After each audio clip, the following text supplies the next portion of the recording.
¿Cómo están? A los que nos siguen en Ahora Digital, está con nosotros, como todas las semanas, Ramiro Antelo para analizar la coyuntura nacional, local e internacional.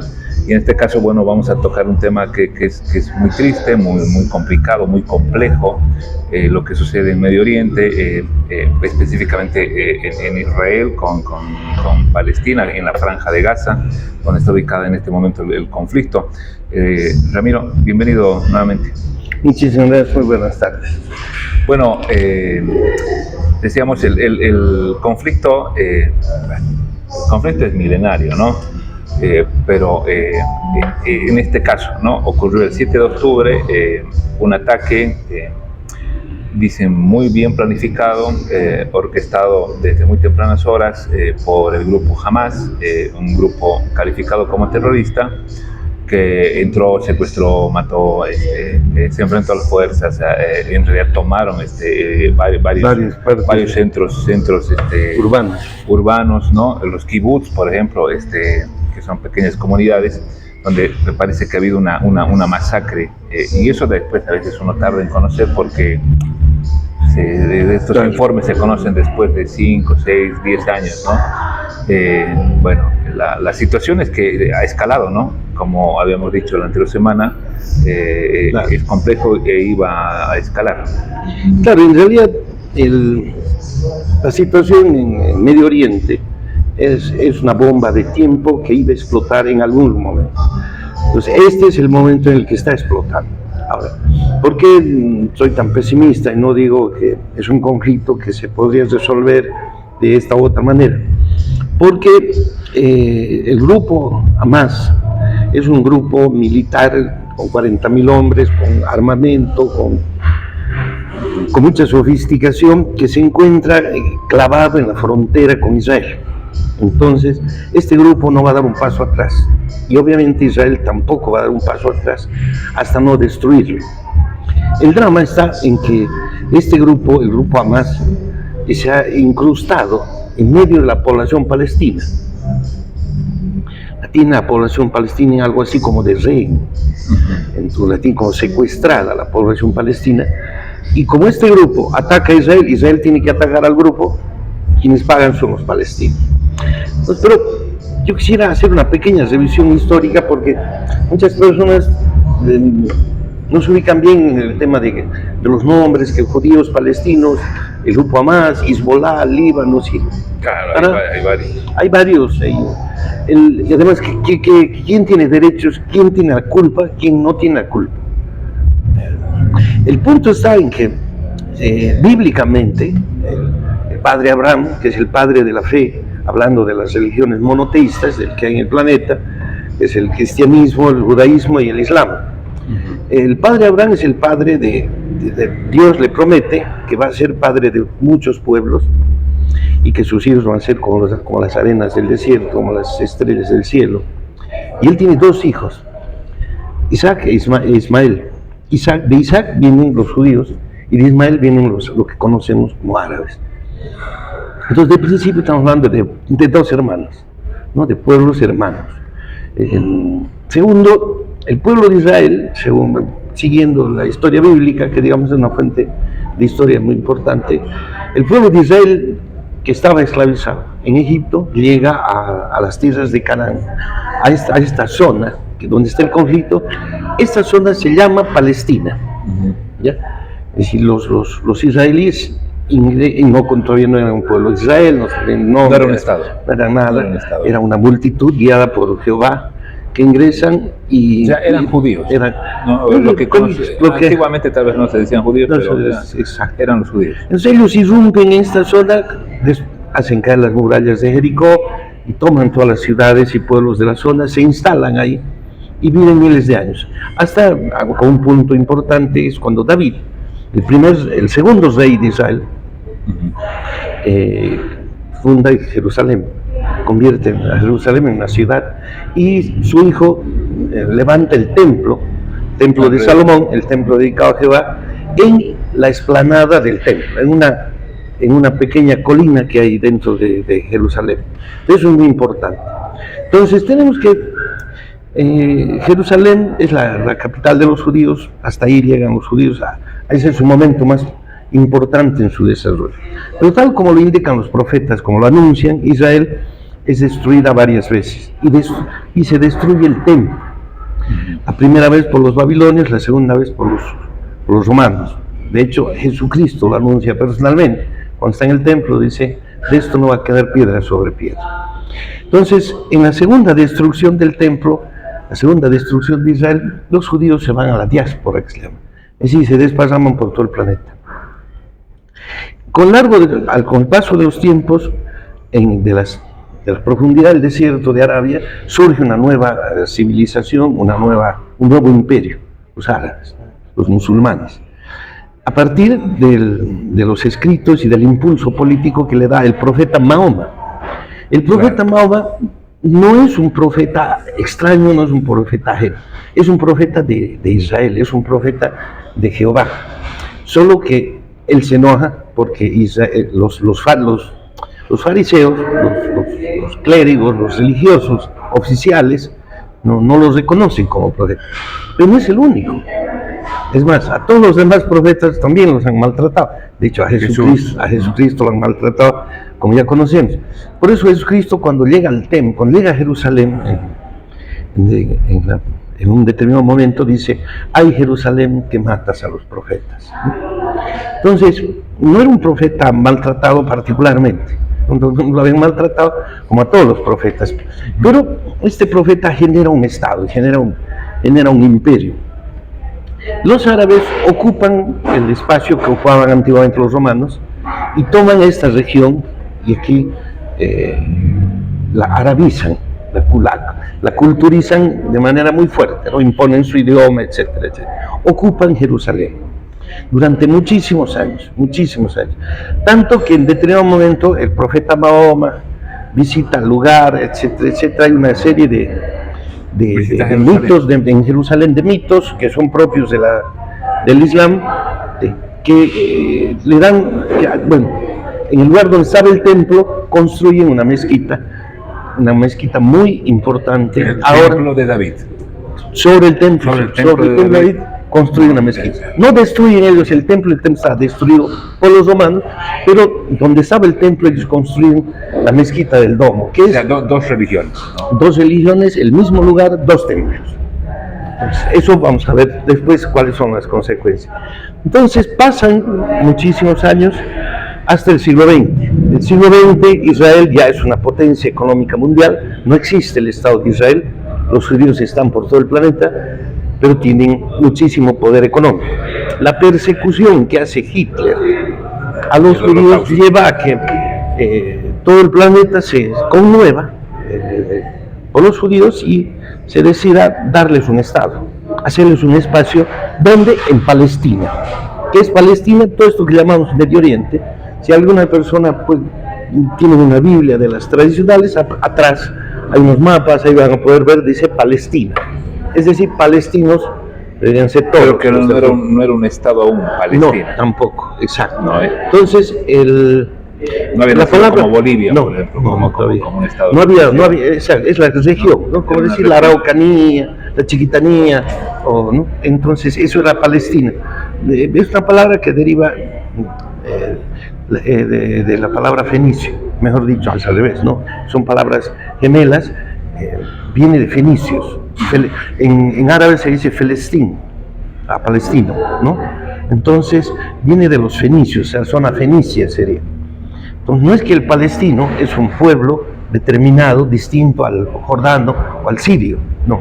Los palestinos que están sufriendo en este momento, de lo que estamos hablando, son los árabes que viven dentro de esta área que se llama Palestina, en la que también viven los judíos, en la que también viven cristianos. Pero son dos.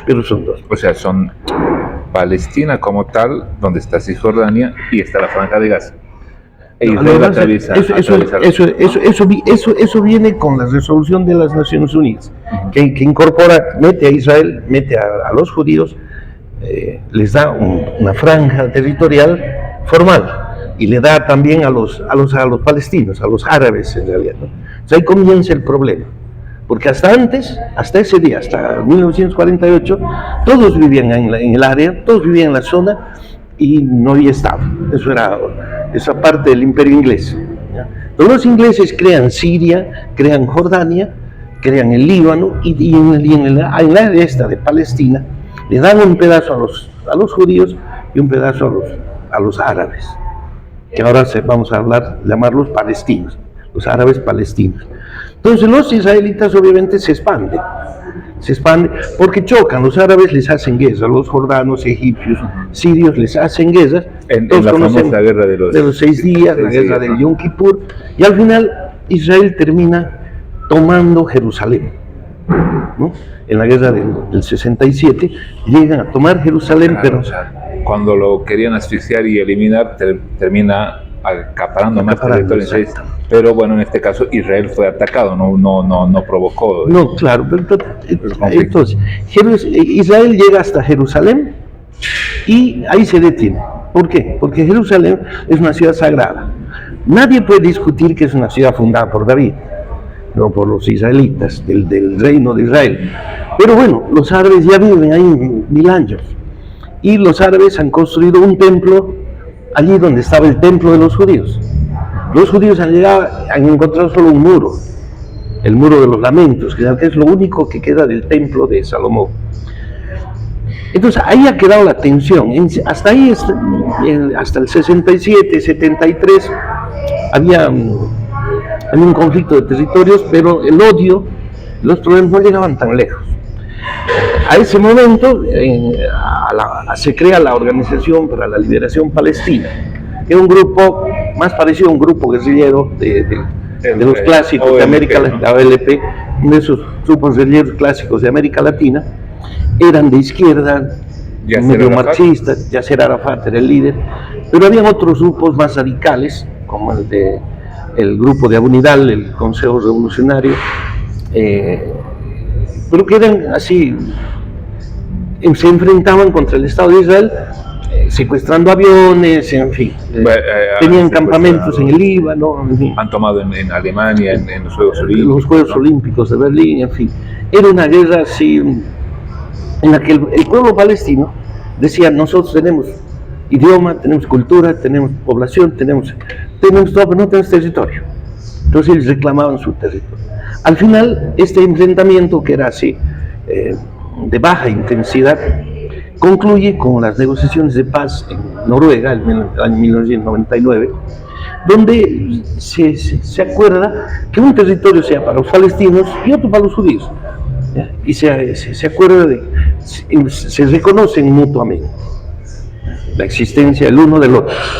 Y se crea la Autoridad Nacional Palestina, que es una autoridad, normalmente está Al-Fatah, que se llama la OLP, se elige, etcétera, etcétera. Y ahí comienza a volverse raro el problema, porque ya Irán, Irak son potencias y tienen un odio ancestral hacia Israel, ¿no? Entonces, religioso. Entonces empieza a surgir, dentro del pueblo palestino empieza a surgir estos grupos como el grupo Hamas, que ahora es el dominante. Este grupo, para poder ser dominante, tiene que pasarse por encima de la OLP. ¿Ya? La Organización para la Liberación Palestina es sacudida en sus cimientos, desde adentro. De hecho, se cree que el asesinato de Arafat es autoría envenenado. El año 2000 lo asesinan a Abu Nidal en Irak, los de Hamas. Entonces, tenemos que el grupo Hamas se instala en el territorio que le correspondía, donde se tenía que crear, desarrollar el Estado de Israel, el Estado palestino, donde los palestinos hubiesen podido crear una nueva vida, una vida en paz. Ahí se desarrolla el grupo Hamas y se instala atrevida y abusivamente por encima del pueblo palestino.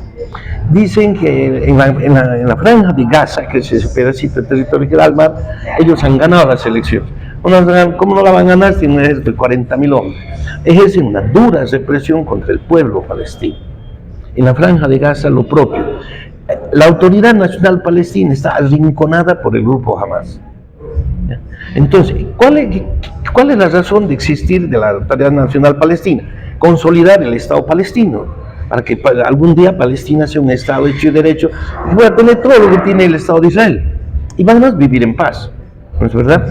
Pero ¿cuál es la razón de existir de Israel? Lo propio, tener un Estado, vivir en paz. Pero ¿cuál es la razón de existir del grupo Hamas? Destruir Israel.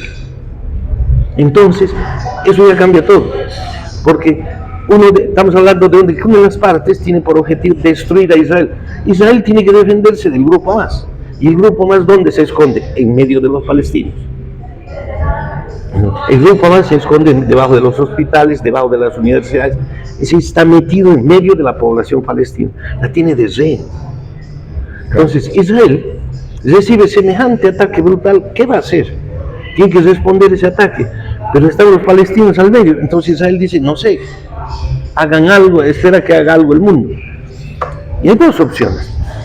Es o abrir una puerta al sur que da a Egipto, que ya aceptó esta mañana y que los palestinos evacuar a los palestinos y que se quede el grupo Hamas. Entonces el grupo Hamas con Israel, o Israel lo va a masacrar al grupo Hamas y se acabó. Eso sería una opción, pero el grupo Hamas no acepta eso. El grupo Hamas no deja que la población palestina se evacúe. Entonces otra opción sería evacuar al grupo Hamas, para que el grupo Hamas se vaya a otro lugar y desde allí combata con Israel de otro modo. No, si esa es su única razón de sí. Pero ninguna de las dos cosas va a suceder, porque estamos hablando de partes. El grupo Hamas deja salir a la población palestina y ese es el minuto en el que desaparece. ¿No es verdad? Israel le va a tirar con todo al grupo Hamas el rato que lo encuentre solo. Entonces, el grupo Hamas no va a permitir que se evacúe a la población palestina.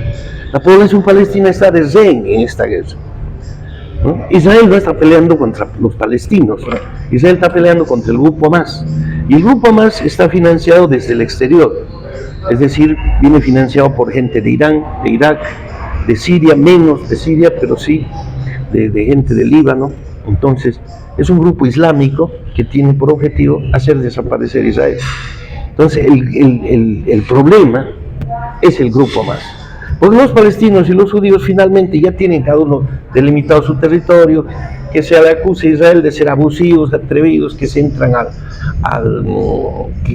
que meten colonos, así van y se compran tierras, y aparece un judío ahí en territorio que era Palestina. Son, digamos, temas que se pueden ir resolviendo en el camino. Pero Israel y Palestina ya son dos estados en los hechos, y lo único que faltaba era que puedan construirse en paz. Pero la presencia del grupo Hamas cambia todo, ¿no? Cambia todo porque ese grupo tiene por objetivo destruir a Israel. Israel tiene que defenderse, entonces al medio quedan los palestinos. Ahora bueno, se han ido sucediendo una serie de hechos, ¿no?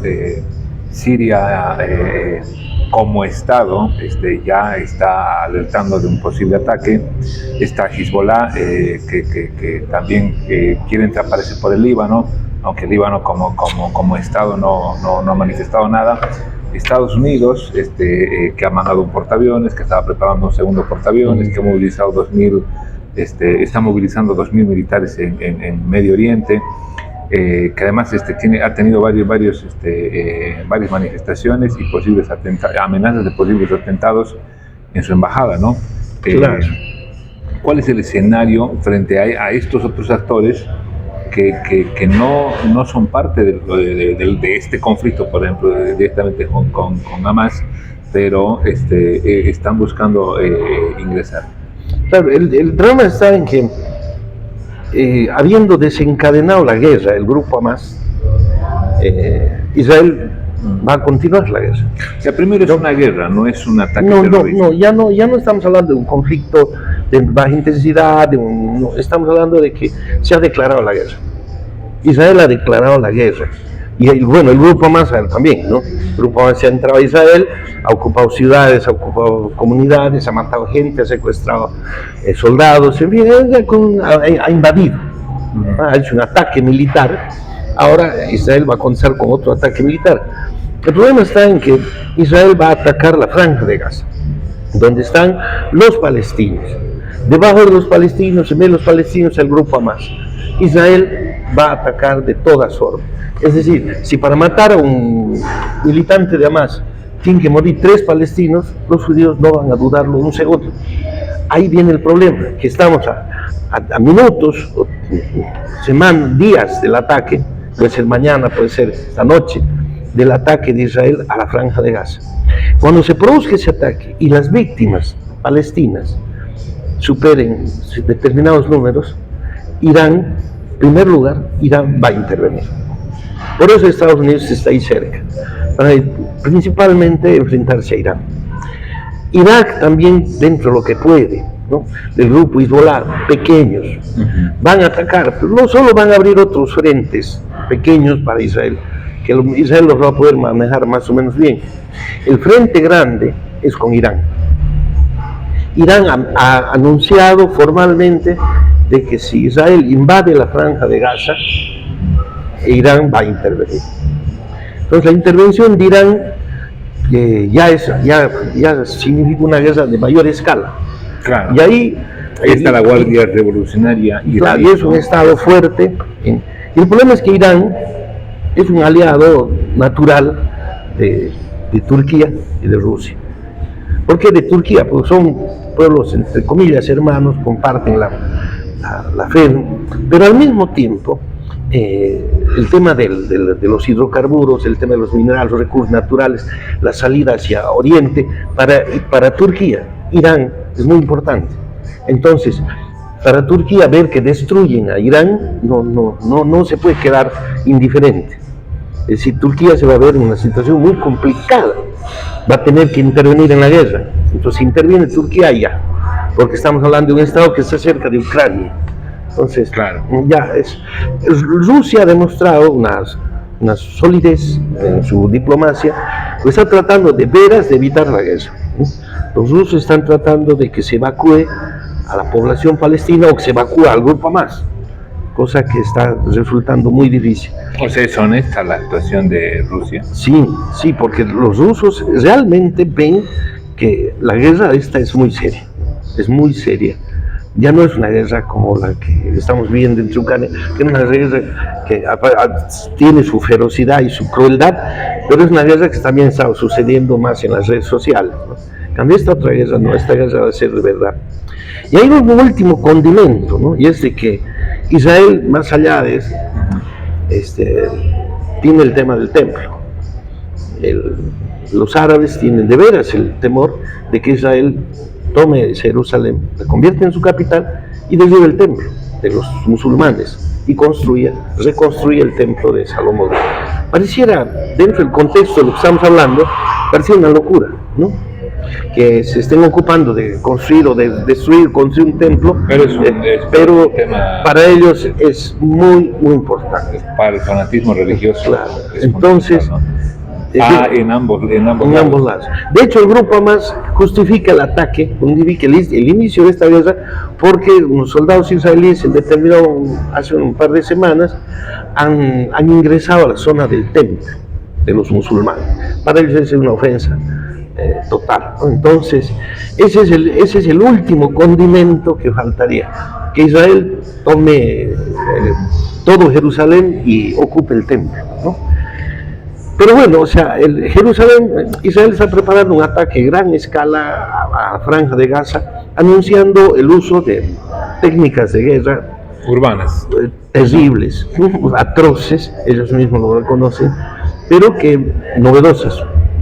O sea, no va a ser como la batalla de Stalingrado, donde los soldados iban con fusil casa por casa, tomando casa por casa. No va a ser así. Parece que va a ser algo más, entre comillas, más tecnificado y obviamente más cruel también, porque los judíos no están pensando perdonar la vida a ningún palestino. Entonces el mundo entero, digamos que estamos de testigos, deberíamos a presionar, a clamar para que haya no sé si fue una tregua pactada para evacuar o a Hamas para que salga de la Franja de Gaza el grupo Hamas, con lo cual se resolvería el problema de o que salgan los palestinos llamada pausa humanitaria, ¿no? Una pausa humanitaria, sí. Pero fue rechazada en el Consejo, o sea, fue en el Consejo de Seguridad fue vetado, esa es la palabra, por Estados Unidos. Por Estados Unidos. Una propuesta de pausa humanitaria. Sí. Propuesta por Francia, creo. Brasil. ¿No? Brasil la propuesta. Brasil, no. Brasil ha propuesto la pausa humanitaria, que se haga un corredor durante 24 horas, y claro, Naciones Unidas, todos pueden sacar 1 millón de personas en 24 horas. El asunto está en que el grupo Hamas no va a permitir eso, ¿no? Porque se quedan sin escudo. El escudo del grupo Hamas es la población palestina. Porque, insisto, los palestinos no están peleando esta guerra. La Autoridad Nacional Palestina está arrinconada, humillada a un costado. El grupo Hamas se ha apropiado de la Franja de Gaza, y ellos han iniciado esta guerra, y ellos la van a liberar con el pueblo palestino de escudo. Entonces el pueblo de Israel, el ejército de Israel, no se va a hacer problema de matar al escudo y matar a Hamas, ¿no? Esa es la situación. Llaman gazatíes, ¿no? A los de la Franja de Gaza. A los de la Franja. Bueno, Gaza. Gaza. Llaman porque es una franja, ¿no? Eso, pero claro, son 10 kilómetros de ancho y 40 de largo, o sea, es más pequeño que la ciudad de Tarija. En el contexto, digamos, para que la gente se ubique, Tarija tiene 37.000 kilómetros cuadrados, creo, que Israel tiene 22.000, o sea, es un tercio, ¿no? Menos un tercio, es como que hasta Caraparí, digamos, sería el territorio, y dejando Yacuyo de Villamontes, o tal vez un poquito más, fuera de Tarija. O sea, esa es la dimensión. Claro. Las dimensiones de los países en el mundo son pequeñas, ¿no? A excepción de Estados Unidos, de Rusia, bueno, la Unión Soviética en su momento. Pero solo aquí en Sudamérica tenemos países gigantes, con ¿no? tanta extensión. De hecho, cuando en 1948 se debatía la creación del Estado de Israel, se pensó en Sudamérica. Ha habido voces de todo tipo. Una de las voces más serias era que se cree en el sur de la Argentina. Hemos estado así, de que el Estado de Israel se funde exista en lo que hoy, en parte de lo que hoy es Argentina, que habían coexistido perfectamente bien, no tendríamos los problemas que tenemos. Pero los judíos decían, no, nosotros tenemos que volver a la tierra prometida, donde Jehová nos ha colocado. Pues ahí el condimento religioso es muy importante, ¿no? Entonces, mientras nosotros estamos viendo solo la guerra entre Israel y el resto de los combatientes, están peleando también por razones religiosas. Ahora, el tema no solo pasa por Israel, sino por Estados Unidos, ¿no? Para la yihad islámica, más allá del odio que puedan tener los judíos, el objetivo siempre ha sido el occidente, ¿no? Acabar con todo lo que sea occidental, ¿no? En realidad, Israel representa occidente, ¿no? Israel es una punta de lanza de occidente en el Medio Oriente. Israel no es como Ucrania, que va a solicitar ayuda a Estados Unidos, no la necesita, porque Estados Unidos está transportando equipamiento militar, llevando a Israel, pero es de regalo. Los judíos tienen las fábricas, la tecnología. Claro, ellos fabrican las cosas en Estados Unidos. Los aviones están transportando material de guerra que es de propiedad de judíos, ¿no? Entonces, Israel no necesita apoyo, ayuda. Israel controla gran parte de la economía de Estados Unidos. Entonces, por eso Estados Unidos se moviliza, porque es su patrón, ¿no? Finalmente. O sea, los judíos son los patrones en Estados Unidos. Por lo tanto, si Israel se involucra en una guerra, Estados Unidos se involucra totalmente, no hay ninguna discusión. Claro, y eso, ayer Joe Biden decía, el apoyo es pleno y total de Estados Unidos. Y no solo Joe Biden, sino ya se pronunció Donald Trump. Es decir, el que técnicamente va a ser el próximo presidente, igual ha dicho que él le va a dar con toda la guerra. A pesar de que Donald Trump en su gestión ha demostrado ser pacifista, increíblemente el loco Trump es el único presidente de los últimos 100 años de Estados Unidos que no ha atacado a nadie, exacto. Además se ha sentado con líderes con los que nadie había podido conversar. De Afganistán. Se retiró de Afganistán, paró la guerra en Irak, dejó de bombardear en países y se tuvo hizo una política de contención a Norcorea. En fin, con Putin las cosas estaban bienísimo, mantenía alejados Rusia de China, que es algo estratégico para Estados Unidos. Joe Biden tiene el honor de haber logrado que los dos enemigos más grandes de Estados Unidos se den la mano y se abracen, ¿no? Rusia y China. Pero bueno, en este conflicto ya las cosas están poniéndose de otro color, porque increíblemente en este conflicto Rusia no está al frente de Israel, no está en contra, ¿no? Porque ni Israel ve a Rusia como un enemigo, está más cerca, porque en este conflicto los rusos finalmente son occidentales, ¿no? No son gringos, no son asiáticos, no son árabes, aunque parte de su población lo sea, ¿no? Entonces, en este conflicto es ya más serio, y como te decía, Israel va a iniciar el ataque a Gaza, y ese va a ser el inicio de la escalada. Esto ha dividido opiniones en el mundo, ¿no? Los líderes políticos han dividido opiniones de qué lado están, si cuestionan a Israel o apoyan a Israel y reparan frente a lo que tal vez sucede en Gaza. Por ejemplo, Gustavo Petro, ¿no? Presidente de Colombia, ha sido muy duro.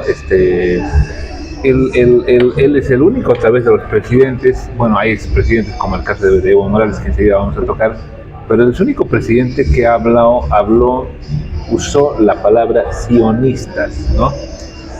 Que muchas veces lo usan de manera despectiva pero en realidad son sionistas, ¿no? Claro, eso es. Pero cuando lo usan en el sentido de el poder sionista o el capitalismo sionista, ¿no?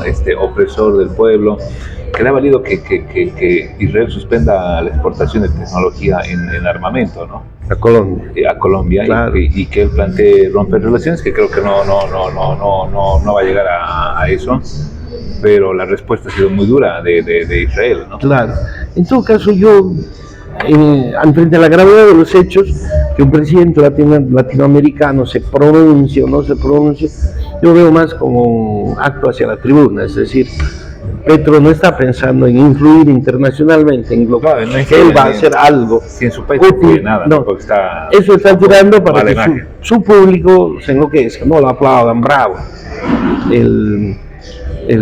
Nuestro canciller se pronuncia siempre siguiendo cualquier línea. Fue muy confuso, ¿no? Al principio el gobierno lamentó los hechos, condenó las acciones, pero a los 3 días se alineó a favor de Palestina, ¿no? Eso le valió a que Evo Morales sea uno de los que cuestiona al gobierno, y obviamente Evo Morales, para él los aliados son Hezbollah, Hamas, el yihadismo islámico, hay que decirlo, ¿no? Él siempre ha estado en alianza con Irán, con Siria, con ese extraño club oscuro, ¿no? Claro, pero es, o sea, como todo lo que hace Don Evo Morales, ¿no?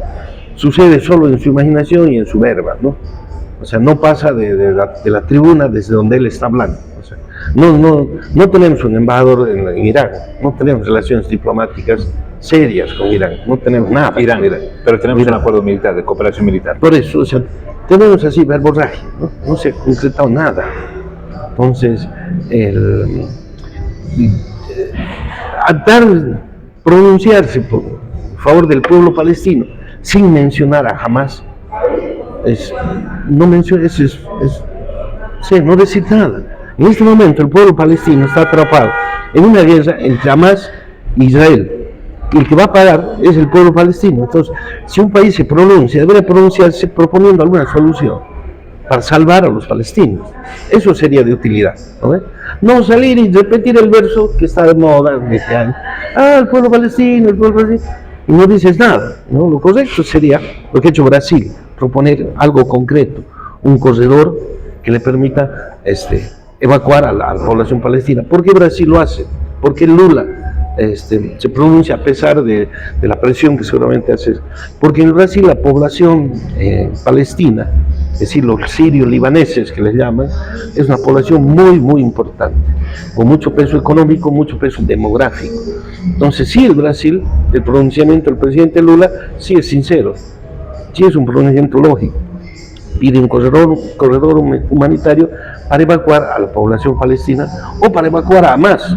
Es decir, uno de los dos tiene que evacuarse. Lo que no se puede permitir es que el grupo Hamas esté en la guerra combatiendo, teniendo de rehenes a los palestinos. Mira, en Ucrania, el ejército ucraniano se ha enfrentado al ejército ruso y han evacuado a la población civil. No es que los ucranianos han agarrado a la gente y se han puesto los ucranianos detrás de los civiles, no. En la guerra entre Ucrania y Rusia es entre ejércitos, la población está apartada, que es lo que el grupo Hamas no quiere hacer. Es una actitud cobarde, ¿no? Exactamente, ese es el punto. Por no tener otro calificativo. Bueno, quiero que cerremos este tema y entremos en la última etapa hablando de Evo Morales, ¿no?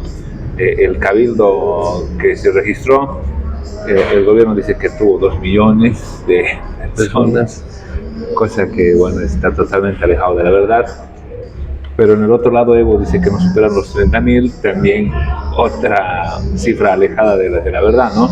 Lo cierto es que, bueno, con las organizaciones sociales, todos los dirigentes representativos, la COP, la Confederación de Campesinos, Bartolinas, estaban gremiales, transportistas, en fin, o sea, todos los cooperativistas mineros, la Federación de Trabajadores Mineros que no son cooperativistas, han desconocido el Congreso de la OCAEñe y prácticamente han señalado que los líderes en este momento del proceso de cambio son Luis Arce y David Choquehuanca, ¿no? Y además, es más, desde en el alto, las juntas de vecinos, no sé, una declaración ahí hubo muy fuerte en el que han señalado que ya es hora de liberarse del caudillo de Evo Morales. Claro, en realidad lo que comentábamos hace unos días es de que el MAS tiene esa capa, ¿no? Por un lado está la capa azul, que es el partido, que eso es como cualquier partido tradicional, tiene su jefe regional, jefe de juventudes, ¿no? Pero que en realidad el cuerpo principal son las organizaciones sociales. Y esas son las organizaciones a las que han fundado el MAS y PSP, han soportado al gobierno durante 14 años, y ahora ante el conflicto, como habíamos comentado, las organizaciones sociales han optado por quitarle el apoyo a Evo Morales. Evo Morales ha hecho un congreso de 5 delegados por organización, han ido delegados designados a dedo, y la cosa, el cabildo es incuestionable, más allá de que sean 2 millones o 1 millón, lo que tiene el cabildo es que están las organizaciones sociales. Las organizaciones sociales se han deshecho de Evo Morales. Entonces, y lo interesante es de que no lo están poniendo como caudillo a lucharse, porque lucharse no le da el cuero tampoco, no es un hombre de esas lides, es un hombre más de escritorio. Entonces, las organizaciones sociales, al ponerlo a David Choquehuanca y a Luis Arce como candidatos, en realidad los medios sociales ahora están controlando al candidato. Pero claro, Evo Morales no está muerto, no está muerto ni mucho menos. Ahora viene el voto. Pues las personas votan individualmente. Primero vienen las primarias, ¿no? No sé si organizar las primarias, o sea, porque Evo Morales puede organizar las primarias, lanzar él, ser candidato único dentro de la sigla del MAS, y Lucho Arce con David Choquehuanca y las organizaciones sociales ir con otra sigla. Entonces ahí ellos quizá podrían hacer las primarias, no sé si están del todo obligados, si es que son otra sigla, pues como Comunidad Ciudadana, no necesita hacer primarias, porque son alianzas. Entonces lo de las primarias va a ser un trámite, ¿no? O sea, Si no hubiera sido tan fuerte este golpe del cabildo, muchos dicen, ¿por qué Evo Morales? Porque dicen, lo apuntan a Evo Morales, nada pasa sin que sepa u ordene Evo Morales en Echapare. ¿Por qué mandó a bloquear en Cochabamba? Un intento desesperado de boicotear o sea, quería que por lo menos la gente del Chapare no esté presente. Lo dramático es que la dirigencia del Chapare estaba presente. Efectivamente, la dirigencia de los movimientos sociales ha decidido deshacerse de Evo Morales, ¿no? Como dirigente sindical. Ahora, como dirigente político, Evo Morales sigue. Ahora vamos a ver, como te decía, el voto es individual. Vamos a ver cuántos bolivianos van en el color azul y marcan. Como en sus tiempos era el color rosado. Veían rosado, marcaban Víctor Paz. Ahora vamos a ver cuántos ciudadanos van a votar por el azul. Ese va a ser el voto que ese va a ser lo que va a conseguir Evo Morales. Y de ahí vamos a ver el peso de las organizaciones sociales que van a convocar al voto por Luis Arce y David Choquehuanca. Carlos Mesa se quejó de que hayan electoralizado antes de tiempo, dice el país. Es una queja muy razonable, porque técnicamente no se puede hacer campaña fuera del calendario electoral que marca la Corte Nacional Electoral. Pero la pelea, la magia de la pelea entre los dos, entre Evo Morales y Luis Arce Catacora, ha hecho que ellos se pongan en la agenda, ¿no? Y estén en campaña electoral ya, en los hechos. En este momento hablan de candidatos, hablan de votos, o sea, han electoralizado la situación política un año antes. Entonces, con la ventaja de que ocupan todo el escenario. No le han dado campo, no le están dando campo a ningún candidato de otra corriente, ¿no? Porque todo el escenario lo ocupan ellos, toda la noticia lo ocupan ellos. Entonces, y los dos son pesados y fuertes. Porque Luis Arce va a tener todas las organizaciones sociales haciendo campaña para él. Evo Morales va a tener a todos los que votan azul. Entonces, ¿dónde entra un tercero? Y ambos parece que tienen plata, ¿no? Porque política se hace con plata. Evidentemente, el único problema que no tiene es falta de plata, ¿no? Eso le sobra. Ahora, y frente a eso, yo el otro día con Wilman Cardoso tuve una entrevista. Él lo puso a Carlos Mesa, a Samuel Doria Medina como posibles candidatos, dice, sin decir que los va a apoyar, porque parece que está ya o están junto a Adriano Oliva en otro frente nacional, pero dio a entender como un reclamo que Carlos Mesa y Samuel Doria Medina quieren presentarse de nuevo.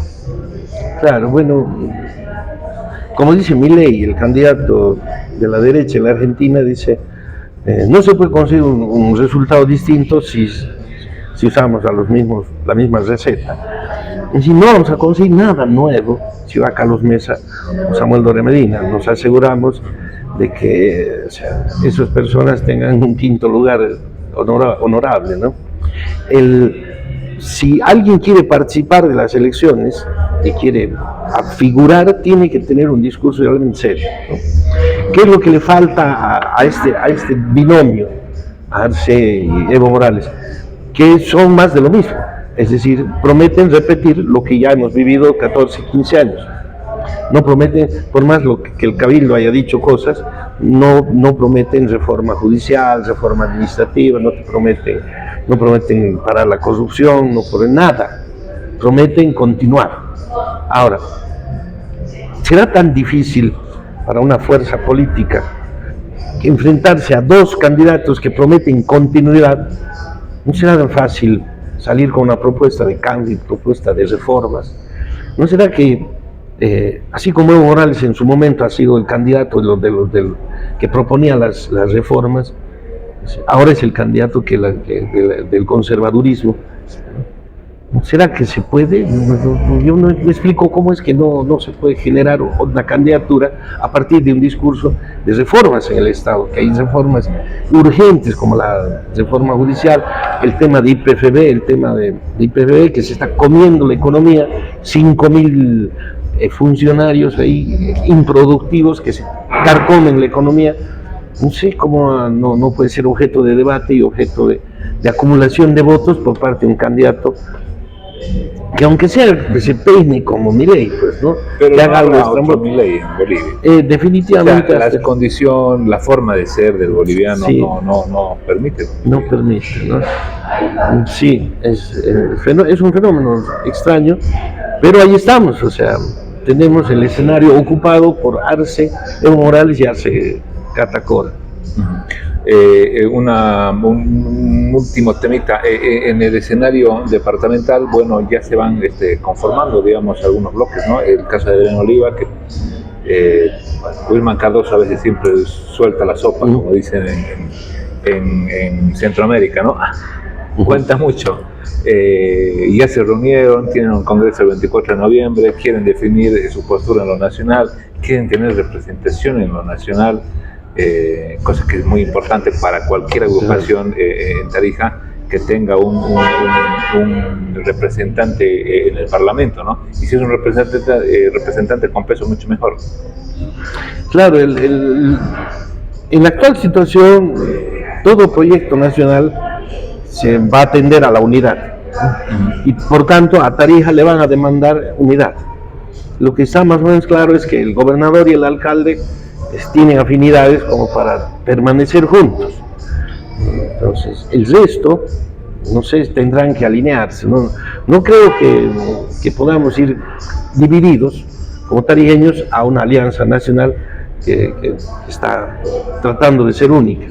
No, si se divide a nivel nacional, hay una tercera candidatura, apartando a Evo Morales y a Catacora, hay una tercera y una cuarta candidatura, que los tarijeños optamos por ir por unos con una y los otros con otra. Claro, ahí estamos ya recontra perdidos, ¿no? Porque evidentemente negociar con Evo Morales o negociar con Arce Catacora para una... Muchos dicen que es un negocio ser candidato, aunque uno saque un cuarto o quinto lugar honorable por el financiamiento. Ese es el drama, ¿no? Es el drama que hay. Yo veo y repito, digamos, se repiten varias figuras. No estoy acusando a nadie, pero lo veo a Samuel Doria, lo veo a Tuto Quiroga, por ejemplo, se presentó en todas. ¿No? Se presentó en todas. Y vuelvo a insistir. Claro. O sea, increíblemente, ser candidato es rentable. O sea, el prebendalismo, la corrupción, está en nuestro sistema político tan enraizada que, como tú dices, hay candidatos que son candidatos de toda la vida, entran a perjudicar, pero ganan, pues. Ese es su modo de vivir, ¿no? Eso es su modo de vivir. Eso es lo triste. Muchas gracias. ¿Ya fuiste a la exposición? No, me estoy reservando para ir a escuchar los nocheros. Los nocheros, ¿no? Llegan este viernes, hay que invitar a la gente, pues está muy sí, dice bien, que está muy linda. Muy bien hecha la exposición. Muchas gracias por tu tiempo, Ramiro. Muchas gracias a ti, muchas gracias a los televidentes. Gracias nuevamente. Nosotros nos despedimos con un pequeño resumen también de la actualidad, precisamente el primer tema que estábamos hablando sobre Israel y la guerra con Hamas. Buenas tardes, buenas noches o buen día, de acuerdo a la hora que nos vean. Permiso. El primer ministro israelí Benjamín Netanyahu se reunió este miércoles con los miembros de su gabinete de guerra en la base militar de Tel Aviv. El encuentro ocurre tras la visita del presidente Joe Biden, en la que el presidente de Estados Unidos dio su aval a Netanyahu para una respuesta a los ataques del 7 de octubre por parte de Hamas. En ese sentido, la reunión de Netanyahu con su gabinete de guerra es interpretada por algunos medios locales como parte de los preparativos para una ofensiva terrestre israelí en la Franja de Gaza. Una incursión que fue anunciada, recordemos, el pasado sábado, pero que fue pospuesta algunos días, así dijeron, debido a condiciones meteorológicas adversas. Eso es lo que informó el fin de semana The New York Times, citando a 3 altos oficiales israelíes no identificados. Y vamos a hablar al respecto y conectar con el doctor Michele Groppi del Departamento de los Estudios de Defensa en King's College London y también presidente del International Team for the Study of Security de Verona. Muchísimo gusto, gracias por esta conexión. Doctor, ¿por qué cree que Israel estuvo demorando la incursión? ¿Cree que ahora, después de la partida del presidente Biden, podría darse en forma inminente? Muchísimas gracias por la pregunta y sobre todo por invitarme. Bueno, yo creo que aquí estamos viendo, ¿no?, visiblemente la influencia de los americanos, ¿no? Porque, bueno, lo del tiempo, ¿no?, de la falta de visibilidad, no me parece bueno, ¿no? O sea, los israelíes habrían podido seguramente atacar, pero visiblemente están tomando tiempo para la cuestión, ¿no?, de la gente, ¿no?, que está prendida en Gaza, y sobre todo para que la población local, ¿no?, se pueda ir. Entonces, ¿usted cree que es por razones humanitarias? Sí, sí, sí, por supuesto, ¿no? También, bueno, hay esa cosa también, ¿no? Por razones humanitarias y también, ¿no? Por cálculos estratégicos, tácticos. Uh-huh. Además, doctor Groppi, Irán anunció que se involucrará en este conflicto si es que Israel incursiona en Gaza y tiene el ejército, y esa es la pregunta que muchos se hacen, israelí junto con el apoyo de Estados Unidos, realmente el poder suficiente como para enfrentar a Hamas, enfrentar a Irán y posiblemente también a Hezbollah? Hay seguramente un riesgo, ¿no? Que todo el conflicto lamentablemente se expanda, ¿no? Se expande lamentablemente al norte, ¿no? Con lo de Hezbollah, al oeste, ¿no? Dentro de los territorios de israelíes y también dentro de Israel. Pero al final del día yo no creo que Irán tenga las capacidades logísticas, militares, de entrar en un conflicto por lo menos directamente. Va a apoyar seguro, ¿no? Sí o sí, a los Hezbollah. Pero ahora yo creo que sea más retórica que otra. Uh-huh. Entonces, ¿usted cree que de todas maneras ese riesgo y ese peligro es realista? ¿Está ahí? Sí, sí, por supuesto, ¿no? El riesgo es realista, está ahí, pero yo no creo que Irán tenga las capacidades, ¿no? De un lado para atacar Israel directamente, y sobre todo tenemos que ver a la situación dentro de Irán, que no es fácil, ¿no? Y a los atayolas bueno, no le apetece. O sea, no es algo ahora que en realidad ellos quieren hacer, ¿no? Por la inflación, por la pobreza y sobre todo por el asunto que la población joven no está de acuerdo con el gobierno. Doctor Groppi, muchísimas gracias por esa conexión. Muchísimas gracias y un saludo.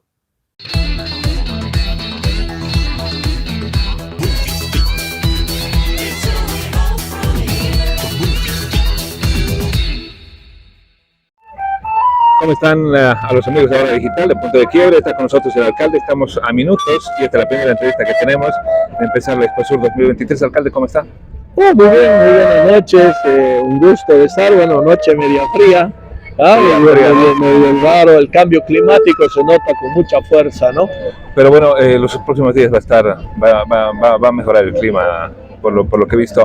Alcalde, ¿cómo está viendo esta feria que es organizada por la FEICOBOL y bueno, también está la gobernación? Bueno, recién acabo de ingresar, seguramente después de la inauguración me voy a dar una vueltita, pero estos emprendimientos siempre son buenos, siempre son positivos porque mueven economía, mueven recursos, le da la oportunidad a la empresa que nosotros tenemos, empresa privada, a poder exponer, a poder motivar a la gente, ¿verdad? En momentos tan difíciles en los cuales la economía boliviana está muy, pero muy mal, entonces esta clase de emprendimiento mueve y es bueno. Bueno, en el caso de Tarija, ¿cómo ve la situación económica? Mala. En realidad tenemos un efecto del nivel nacional, ¿no? Entonces se tiene mucho desempleo, se tiene falta de movimiento económico, la caída en recaudaciones que tiene tanto la gobernación como la alcaldía. Yo me referiré a la alcaldía. A ver, la alcaldía en el año 2015 tenía 1.400 millones de bolivianos de presupuesto. Hoy por hoy vamos a tener unos 540, 550 millones. En IDH, hasta el año 2015 se tenía 259 millones de bolivianos de IDH, ahora 59. O sea, quiere decir que hemos perdido 200. Entonces, bueno, si en algo el presidente tocamos fondo. Se llegó a tocar fondo en el tema de los hidrocarburos, el contrato con Argentina ya no va. Es malo, Argentina dice que ahora nos va a negar a nosotros, claro. Por lo tanto la situación está muy difícil. Ahora, alcalde, ¿usted tiene stand aquí en el campo ferial? No, nosotros teníamos 2 stands, pero por disposición del campo ferial han sido demolidos. Entonces, bueno, nosotros nos sumamos a las actividades en general. están promocionando el turismo, ¿no? Que Sí. son los fuertes. ¿Qué es lo que se puede mostrar a los que vengan aquí o qué es lo que están ofreciendo a nivel nacional? En realidad en el turismo estamos mostrando todas las cadenas que nosotros tenemos. Cadena Vino Uva Singani, que hasta antes de la pandemia movió unos $200 millones. Será ahora de que habría que medirla. Estamos con toda la cadena de berries y todo tipo de frutas. En este caso van las frutillas, los arándanos, etcétera, que están dando muy buen resultado. Estamos con la importación de olivos y de nogales, porque llegará el día en que comencemos a cosechar olivos, al igual que hace 50 años el negocio de la uva era totalmente incipiente en Tarija, ¿no? Las grandes cantidades de uva estaban en los Sintis, ahora es Tarija. Llegará el día en que comencemos a cosechar olivos y podamos también hacer otro circuito turístico donde llevemos a la gente primero a la cosecha de olivo y después a llevarlos a una almazara. Almazara se llama un lugar donde se muele y se aprensa las aceitunas para sacar el aceite de oliva. En España eso es una actividad muy grande que mueve el turismo, o sea, vale decir, ya la cadena Vino Uva Singani y otras cadenas mueven económicamente, pero si eso se lo asocia con turismo, mueve mucho más. Le podemos preguntar a las bodegas que están en la ruta del vino cuánto venden como vino. Y venden imagen. Claro, y cuánto tienen de movimiento en la bodega como turismo, que venden ahí los vinos, pero también una serie de apoyo gastronómico y otras cosas por el estilo. Muchas gracias, alcalde, gracias por estos minutos. Cerramos, estamos a minutos nada más de gracias, alcalde. Sí, a minutos para estar al lado de Pedro de Tarija.